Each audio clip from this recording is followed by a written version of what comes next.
जैसा कि हम सब जानते हैं कि वीर सावरकर फिल्म आने वाली है और इस समय सबसे ज्यादा जो चर्चा चल रही है वो फिल्म के कास्टिंग पे, डायरेक्शन पे, ट्रेलर पे नहीं चल रहा है, जबकि वीर सावरकर जी के ऊपर ही चल रहा है। एक वर्ग उनको लगातार जो माफी वीर कहता रहता है और एक वर्ग है उनको एक हीरो बताता है। तो आज इसी पे जानते हैं कि वो माफी वीर थे तो कैसे, और अगर वीर सावरकर ही थे तो कैसे। तो इसके बारे में ज्यादा जानकारी देने के लिए हमारे साथ जुड़े हैं ध्रुव तिवारी, और ध्रुव तिवारी से हम जानेंगे कि कैसे वीर सावरकर जी को माफी वीर बना दिया गया।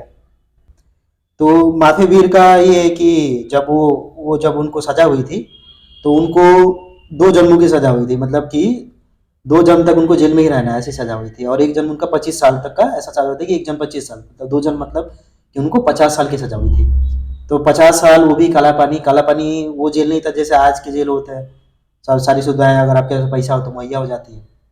तो वैसा नहीं था उनसे। कोलू वाला बैल चला के, बैल बैल वहाँ पे होते नहीं थे। कोलू बैल की जगह इंसानों को लगाकर उनसे नारियल का तेल निकलाया जाता था। इसके अलावा अगर आप देखेंगे तो उनके दोनों हाथ ऐसा ऊपर करके घंटों घंटों ऐसा खड़ा रखा जाता था। उनको अगर मान लीजिए कोई नेचुरल नेचुरल कॉल आ गया तो उसी पोजीशन में खड़े होकर अ, उनको अपना उससे निदान पाना पड़ रहा था। तो बहुत ही भयावह स्थिति थी वहाँ पे, स्थिति थी, ना खाने का सही था। लोग पागल हो जा रहे थे, कई सारे हमारे स्वतंत्रता सेनानी वहाँ पे रह रह के जो पागल हो गए। तो उन्होंने और वो पेशे से वो वकील थे। तो जो भी उनके पास आता था, जो कानूनी गाइडेंस लेने के लिए, तो सबका उन क्या करते थे, सबको वो गाइड करते थे। तो जाहिर सी बात है, वो एक वकील थे, तो जो भी कानूनी प्रक्रिया होती है उनको उनका उसका नॉलेज था। तो और वो इस बात में बिलीव करते थे कि जेल में रह के, 50 साल जेल में रह के देश का कोई भला होने वाला नहीं है। इसी कड़ी में बताना चाहूँगा कि एक बहुत बड़े फ्रीडम फाइटर थे, उनको भी ऐसी जेल की सजा हुई थी। तो उनका भी मर्सी पटिशन लिखा गया। वो मर्सी पटिशन पे काला पानी से छूट के बाहर आए, और उन्होंने एक अंग्रेज अफसर था उसको गोली मार दिया, और दोबारा उनको काला पानी ट्रांसफर कर दिया गया था।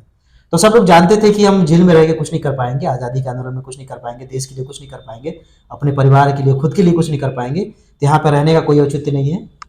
तो इसी कड़ी में उन्होंने भी मर्सी पटिशन लिखा उन्होंने।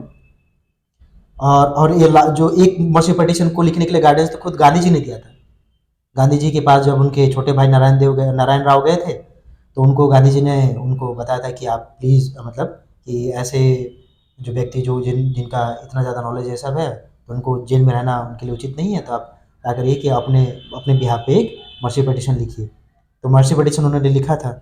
इसमें कोई दो राय नहीं है, बस ये लोग विश्वास यही करते हैं, वो विश्वास यही करते थे कि जेल में रह के देश का कोई भला होने वाला नहीं है, मुझे भारत में जाना पड़ेगा, भारत के अंदर रहकर उन लोगों के बीच में रहकर क्रांति फैलानी पड़ेगी, करनी पड़ेगी।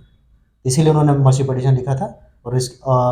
और देखा जाए इस कड़ी में तो ये हमारे जो जवाहरलाल नेहरू जी थे, उनको भी जब पकड़ लिया गया था, तो उनके पिताजी ने मोतीलाल नेहरू जी ने भी एक बॉन्ड साइन किया था अंग्रेजों से कि नहीं, ये इस तरह की गतिविधियों में अब शामिल नहीं होंगे।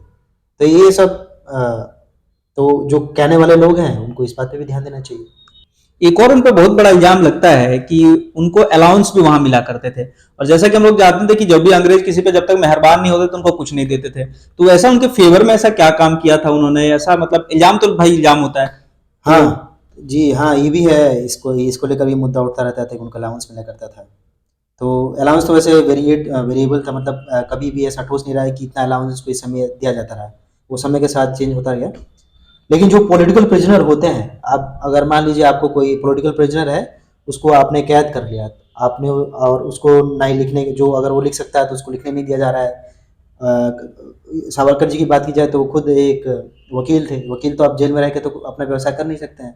तो ऐसे में उनका अपने परिवार चलाने के लिए कुछ अलाउंस दिया जाता था। तो ये खाली सावरकर जी के लिए सीमित नहीं था, जो भी पॉलिटिकल प्रिजनर होता था उनको मिला करता था।